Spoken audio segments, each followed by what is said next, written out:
바른 신앙의 길. 사도 바울은 오늘 2장 1절 말씀에 보면 이렇게 얘기하고 있습니다. 형제들아, 우리가 너희 가운데 들어간 것이 헛되지 않은 줄을 너희가 친히 아나니, 너희가 아는 바와 같이 우리가 먼저 빌립보에서 고난과 능력을 당하였으나 우리 하나님을 힘입어 많은 싸움 중에 하나님의 복음을 너희에게 전하였노라.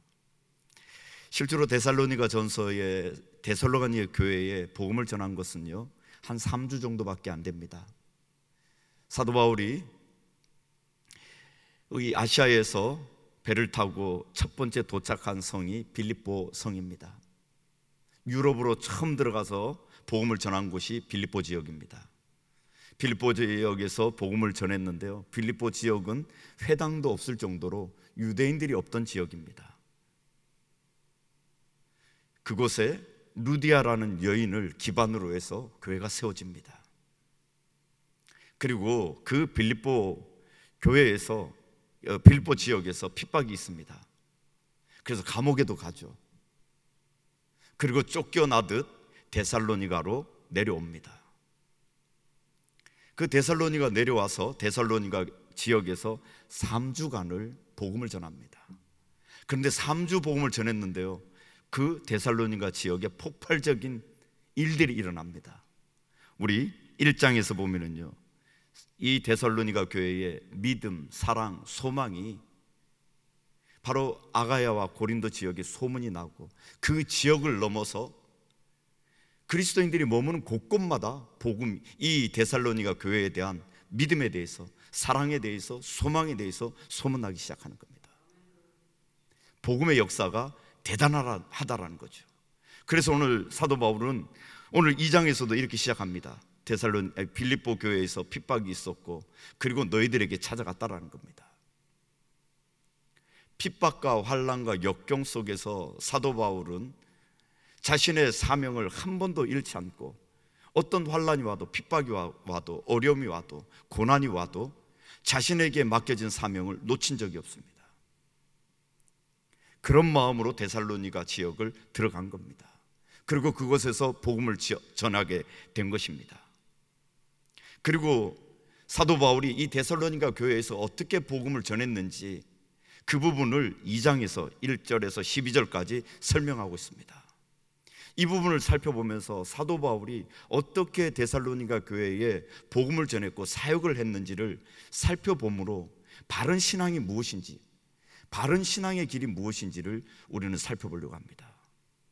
먼저 바른 신앙의 길은요, 사람 앞에 정직하게 행동을 해야 됩니다.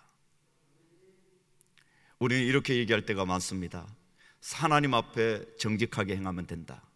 하나님 앞에 행하듯 하면 된다. 맞습니다. 하나님 앞에 행하듯 하게 되면 사람들 앞에 정직하게 행하게 되어 있습니다.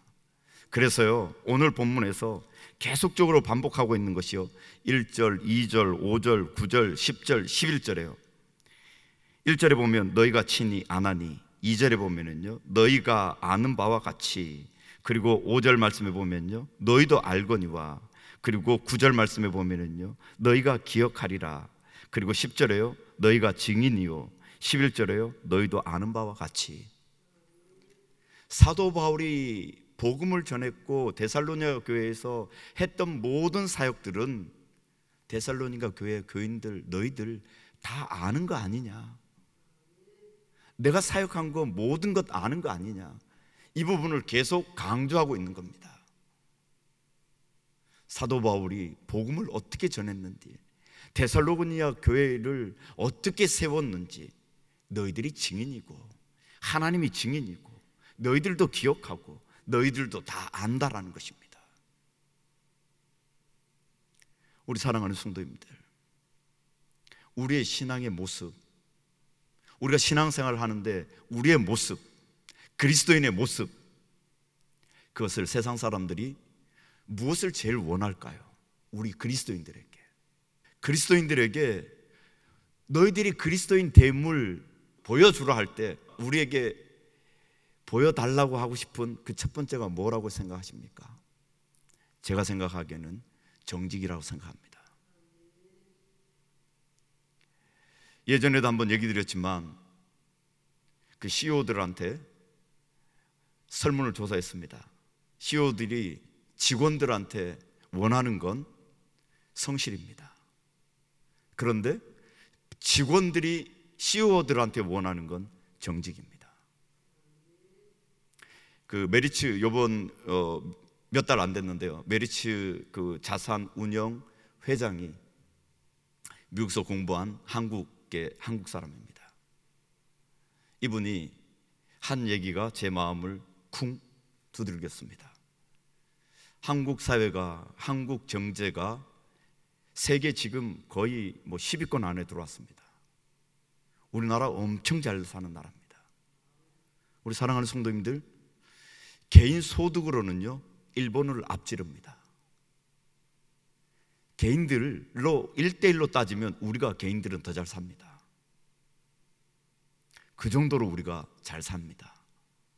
그런데 우리가 경제 성장을 더 이상 못하는 이유, 그리고 우리가 장기적으로 봤을 때 경제가 암울할 수 있는 그 이유, 그것을요 그 회장은 이렇게 얘기합니다. 그 대표가 존 리인데요, 이분이 이렇게 얘기합니다. 바로 정직이라는 겁니다. 우리나라의 경제의 CEO 리더들이 너무 우리나라는 부정직하다라는 겁니다. 그래서 다른 나라 자산 운영가들이 너무 우리나라 이 자산을 우리에게 투자하기로는 너무 불투명하다라는 겁니다. 왜냐하면 리더들이 너무 부정직하기 때문에요. 그것이 해소가 돼야 우리 한국 경제는 더욱더 성장하고 더욱더 하늘을 오르듯 비상할 수 있다는 겁니다. 그러면 우리 사랑하는 성도님들, 그거는 경제 얘기고요, 우리에게 필요한 건 경제 얘기가 아니고 우리는 하나님과의 관계, 하나님 백성으로서 우리가 살아가는 삶의 모습 속에서 우리가 봐야 될 부분들이 있다는 거죠. 그럼 세상 사람들이 우리에게 제일 먼저 요구하는 것이 무엇일까요? 제가 생각하기에는 정직이 아닐까 그렇게 생각해 봅니다. 우리 사랑하는 성도님들, 그것도 다른 사람 얘기입니다. 내 심장에 내 마음의 손을 얹고 우리 한번 하나님 앞에 질문해 보시죠. 나는 정직한가?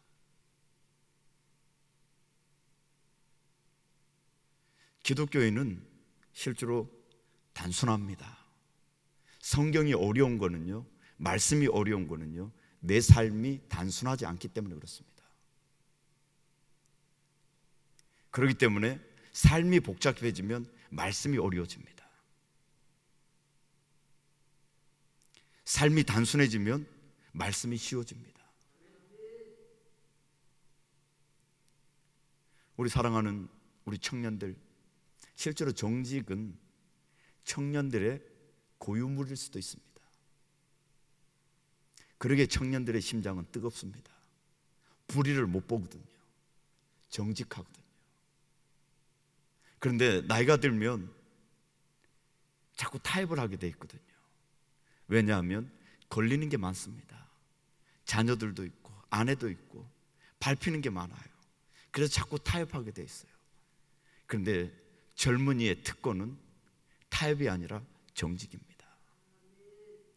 오늘 이 시대에 우리 그리스도인들에게 원하는 건 바로 정직입니다. 세상 사람들이 우리에게 바라는 그리스도인의 상은 저는 정직이라고 생각합니다. 그 정직이 그리스도인의 힘입니다. 그런데 그 정직을 우리는 놓쳐버렸죠. 정직하려면 많은 것을 손해보아야 됩니다. 우리의 주머니를 가볍게 할 수도 있습니다. 그럼에도 불구하고 우리 그리스도인들은 그 길을 선택해야 됩니다. 오늘 사도 바울이 자신의 사역을 소개하면서 너희들 보지 않았느냐? 나 이렇게 너희들에게 복음을 전했고 이렇게 살았다. 내 모든 것 탈탈 털어도 너희들 다 아는 것 아니냐? 그것이 바로 그리스도인들의 모습이라는 겁니다. 우리 사랑하는 성도님들, 정직을 잃은 우리 그리스도인들은 힘을 잃습니다. 이 세대에, 이 시기에 우리가 다시 한번 그리스도인들이 이 세대를 향하여 도약할 수 있는 방법은 정직해지는 것입니다. 우리는 하나님 앞에 정직하면 모든 것들이 또한 정직해질 수 있지만, 그렇지만 우리 하나님 앞엔 우리 죄를 그냥 나와 하나님 관계 속에 고백할 수 있습니다. 사랑 관계 속에 우리는 숨겨둘 수도 있습니다. 우리가 더 적극적으로는 사람 앞에도 정직할 수 있는 그런 우리 그리스도인들, 우리 성도님들 되실 수 있기를 축원드립니다. 둘째로는요, 하나님을 기쁘시게 하는 그런 삶입니다. 오늘 3절에서부터 말씀을 보면은요, 우리의 권면은 사도 바울 일행의 권면이죠. 간사함과 부정에서 난 것이 아니요 속임수로 하는 것도 아니라 오직 하나님께 옳게 여기심을 입어 복음을 위탁받았으니 우리가 이와 같이 말함은 사람을 기쁘게 하려 함이 아니요 오직 우리 마음을 감찰하시는 하나님을 기쁘시게 하려 함이라. 하나님을 기쁘시게 하는 그러한 마음이라는 겁니다. 우리 사랑하는 성도님들, 어떻게 하나님을 기쁘시게 할 수 있을까요? 히브리서 말씀에서는 믿음이 하나님을 기쁘시게 한다라고 말씀합니다. 그런데 오늘 말씀을 통해서 사도 바울은 이렇게 얘기합니다. 내가 하나님을 기쁘시게 하기 위해서 3절에요, 나의 권면이 간사가 없고 부정이 없고 속임수가 없다라는 겁니다. 그것이 하나님이 기뻐하시는 일들이기 때문에요. 우리는 속이기도 하고 거짓되기도 하고 그리고 간사하기도 합니다. 그리고 더 나아가서요, 5절 말씀에 보면 이렇게 얘기합니다. 너희도 알거니와 우리가 아무 때에도 아첨하는 말이나 탐심에 탈을 쓰지 아니한 것을 하나님이 증언하시니라. 하나님의 일을 한다고, 복음을 전한다고 하면서 우리는 때때로 거짓된 것들을 할 수가 있습니다. 그리고 그것을 내가 하나님의 일을 하는 것으로 그냥 무마시킬 때가 있습니다. 그건 바른 방법이 아닙니다. 예를 든다면 이런 거죠. 내가 너무너무 기도를 하고 싶습니다. 근데 요즘 같으면 이제 불을 켜면 되지만요, 전기가 다 나갔다고 생각해 보십시오. 깜깜한 밤에 기도를 하고 싶습니다. 그러면 초가 있어야 될 것 아닙니까? 내가 기도하고 싶다고 초를 훔치는 게 정당화될 수 있겠습니까? 기도를 하지 못하는 한이 있어도 초를 훔쳐서는 안 된다라는 거죠. 우리의 삶의 자리에서, 내가 멈춰있는 그 자리에서 기도하면 되는 거죠. 그런데 우리가 특별히 우리가 지정된 장소에서 기도하고 싶을 때가 있습니다. 그렇다고 해서 도둑질을 하는 건 바른 방법이 아니라는 거죠. 우리가 하나님의 이름을 들어서 무엇인가를 하려고 하는데 그것이 바른 방법이 아니면 속임수를 쓰면 거짓되거나 탐욕으로 그런 일들을 해서도 안 된다는 겁니다. 우리 사랑하는 성도님 중에 이런 분도 계실 수 있습니다. 정말 하나님을 너무 뜨겁게 사랑해서 11조를 많이 드리고 싶습니다. 돈을 많이 벌어서 교회를 많이 하고 싶습니다. 그렇다고 해서 부정직하게 벌든지 그리고 나쁜 방법으로 돈을 벌어서 하나님 앞에 드리는 건 하나님께서 기뻐 받으시지 않는다는 겁니다.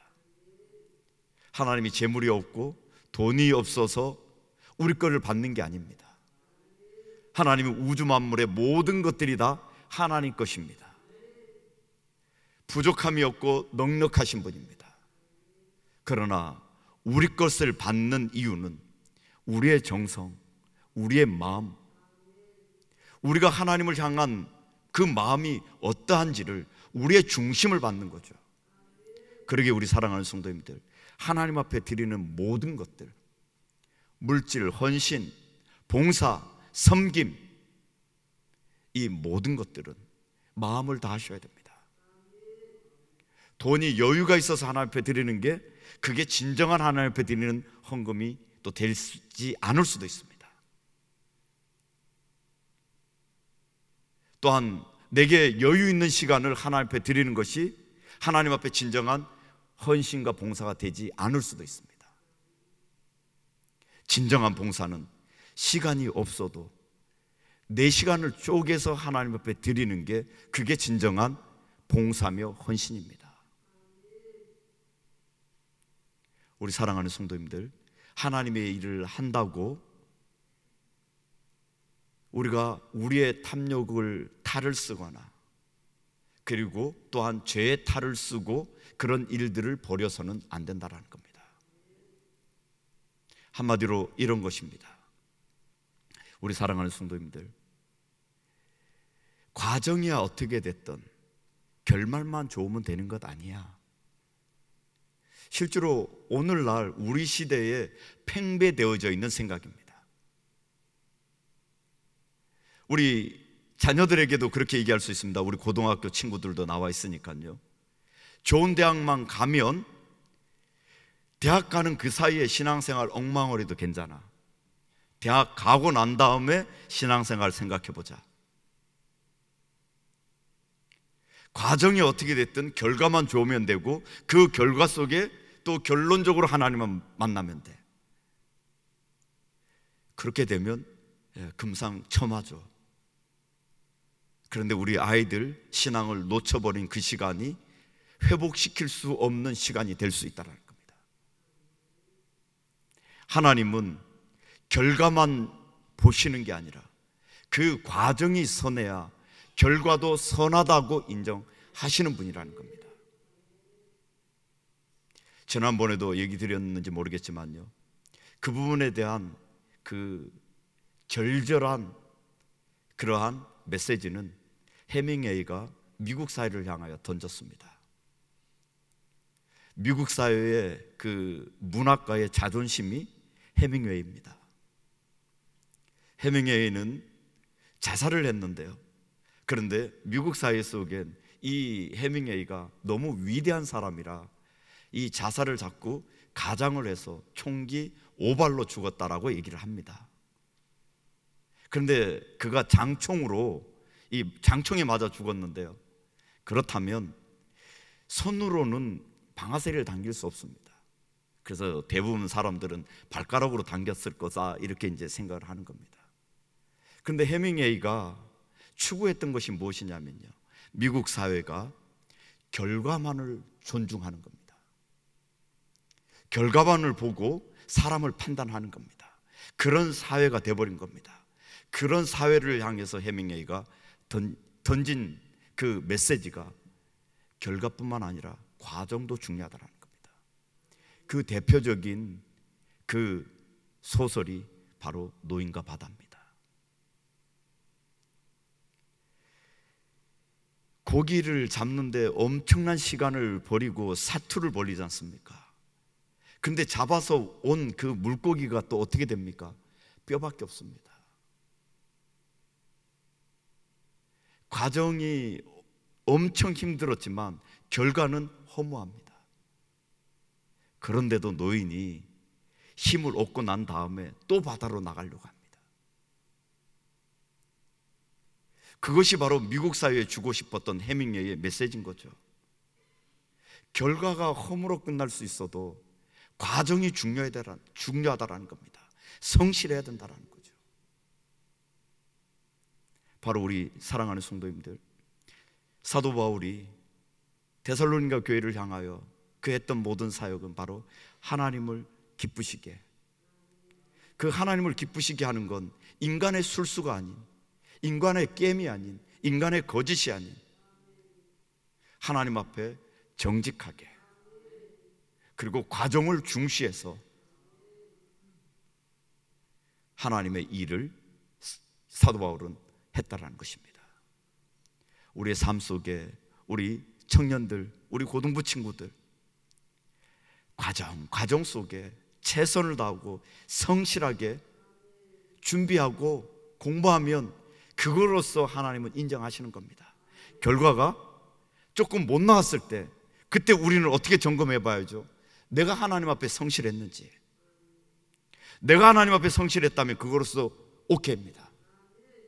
근데 결과를 받아들였을 때 내가 하나님 앞에 성실하지 못했다면 회개해야 되는 거죠.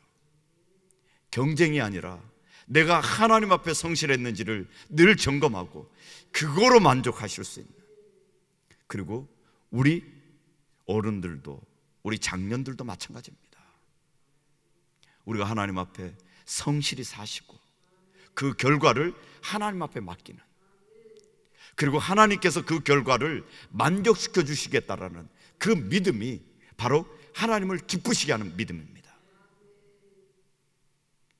우리 사랑하는 성도님들, 과정을 중시 여기실 수 있는 그런 우리 모든 성도님들 되실 수 있기를 축원드립니다. 세 번째요, 바른 신앙의 길은요, 하나님 나라 백성으로서 합당한 삶입니다.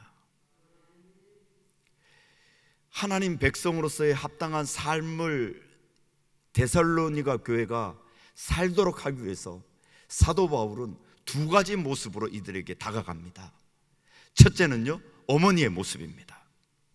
오늘 말씀 7절 말씀을 보면요, 우리는 그리스도의 사도로서 마땅히 권위를 주장할 수 있으나 도리어 너희 가운데 유순한 자가 되어 유모가 자기 자녀를 기름같이 하였으니, 유모, 다른 말로 대체하면 어머니. 어머니가 자녀를 기르는 것처럼 데살로니가 교회를 다루었던 그 사도 바울의 마음이 그런 마음이었다는 겁니다.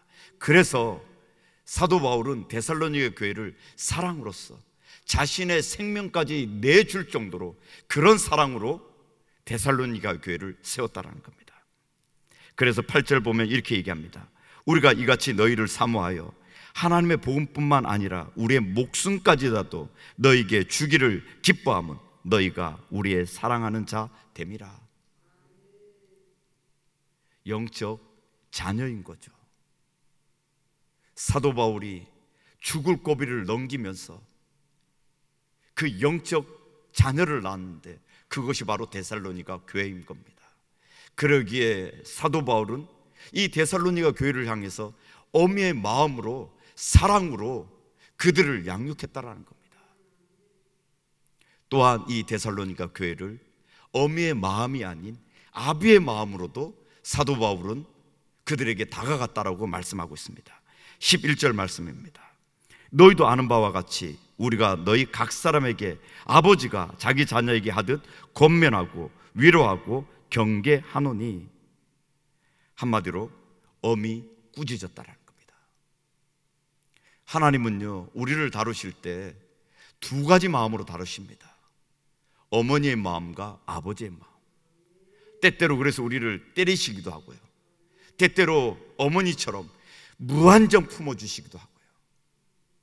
그렇지만 아버지도 어머니도 궁극적으로는 다 사랑입니다. 아버지의 혼내심도 사랑이고 어머니의 따뜻함도 사랑이고, 아버지 하나님의 마음은 사랑이라는 겁니다. 그런데 때때로 매가 필요할 때는 매도 되신다는 겁니다. 요즘 교육은, 아이들을 다루는 교육은 매가 없어졌습니다. 학교에서 매만 얘기하면 그건 이제 인권으로 교사들이 강단을 쓸 수가 없습니다. 근데 하나님의 방법은 매가 있습니다. 우리 사랑하는 성도님들, 우리 사도 바울이 데살로니가 교회를 양육하고 그들을 세울 때 어미의 마음, 아비의 마음으로 그들을 세웠다라는 겁니다. 품을 때는 무한정 품고, 그리고 혼낼 때는 호되게 혼냈다라는 겁니다. 우리 삼양교회 사랑하는 성도님들, 담임 목사에게 말씀으로 혼나는 것, 그거 목사님이 나를 찍는가 보다, 나를 미워하는 것보다, 이런 마음 갖지 마십시오. 제가 그래서 우리 성도님들하고는 이렇게 조금 약간 그런 부분들 때문이라도 약간 거리를 때때로 두고 싶은 마음이 있습니다. 왜냐하면 잘 몰라야 나보고 얘기하는 게 아닌가 보다. 그런데 저 말씀은 내 말씀이다, 이렇게 들으니까요. 근데 조금만 관계가 있으면 목사님 나를 치네. 하나님의 말씀은 우리에게 이 두 가지 양면성이 다 있습니다. 때때로 우리를 위로하고 무한히 감싸주고 격려해주고 힘이 되어주시기도 하고, 그렇지만 때때로 모질게 우리를 후려 때릴 때도 있습니다. 이 두 가지, 그 하나님의 마음을 읽고 그 음성을 들어서 때때로 위로받을 때는 위로받고, 때때로 하나님 앞에 꾸중 들을 때는 심하게 꾸중을 들으며 내 위치를, 내 삶의 자리를, 내 삶의 좌표를 정확하게 하나님 앞에 세우셔야 우리의 신앙이 건강해지는 것입니다. 그렇게 하나님 자녀로, 하나님 백성으로 세우기 위해서 사도 바울은 어미의 마음, 아비의 마음으로 다가갔다라는 겁니다. 그리고 또한 또 한 가지요, 9절 말씀에 형제들아 우리의 수고와 애쓴 것을 너희가 기억하나니 너희 아무에게도 폐를 끼치지 아니하려고 밤낮으로 일하면서 너희에게 하나님의 복음을 전하였노라. 성도들을 세우기 위해서 철저히 헌신하는 거죠. 이것이 목회자의 모습이기도 하지만 이 자리는요, 우리 모두의 자리입니다. 세상 사람들을 전도하고 저들을 하나님 백성 삼기 위해서는요, 사도 바울이 세상에 민폐되지 않았던 것처럼, 데살로니가 교회에 민폐가 되지 않았던 것처럼 우리가 세상 가운데 우리가 민폐가 되어서는 안 된다는 겁니다. 민폐가 되는 그 순간 복음의 길이 막혀버리는 겁니다. 그러기에 우리는 세상에 민폐가 되면 안 됩니다. 그렇게 우리는 그리스도인으로 바른 신앙의 길을 걸어야 됩니다. 우리 사랑하는 성도님들, 한 예를 드리고 마치겠습니다.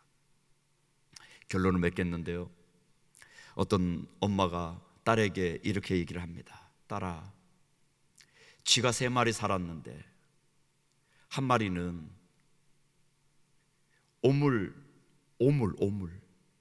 꾸정물이 내려오는 그곳에 살았고, 한 마리는 똥물에 살았고, 한 마리는 쌀자루에 살았다는 겁니다. 그래서 쌀자루에 사는 쥐는 배고프면 쌀자루에 들어가가지고 쌀을 먹고 깨끗한 데 누워서 거기서 잠도 자고 거기서 삶을 사는 겁니다. 그런데 오물에 사는 쥐는요, 그 오물에서 나오는 그 건더기라도 있으면 그걸 주워 먹으려고 그 오물가를 계속 서성거리는 겁니다. 추운 날도 오물이 떨어지나 안 떨어지나 그것을 서성거리며 다 얼어버렸을 때 이 생쥐가 죽을 수밖에 없다. 또한 똥물을 거느리는 그 생쥐도 마찬가지입니다. 그 속에서 먹을 것을 찾으려고 무엇인가 찾으려고 서성거리는데, 그런데 그들에게 엄마가 딸에게 이렇게 얘기합니다. 그런데 이 생쥐들이, 이 쥐들이 다른 데 갈 수 없느냐? 다른 데로도 옮길 수 있다는 겁니다. 그런데 못 옮긴다라는 겁니다. 꾸정물에 있는 쥐는 늘 꾸정물에 있고, 똥물에 있는 쥐는 늘 똥물에 있고, 또 쌀자루에 있는 쥐는 늘 쌀자루에 있다는 겁니다. 그런데 이들에겐 다 어디든 갈 수 있는데 그걸 못 떠난다는 겁니다. 왜 못 떠나는 겁니까? 거길 떠나면 죽을 것 같은 겁니다. 우리 사랑하는 성도님들, 하나님은 우리에게 생명의 길을, 그리스도인들이 걸어가야 될 그 길을 사도 바울을 통해서 바른 신앙의 길을 제시해 주지만, 다른 길로 바른 길로 옮길 것 같으면 꼭 죽을 것 같으니까 우리가 못 옮길 때가 많다는 겁니다.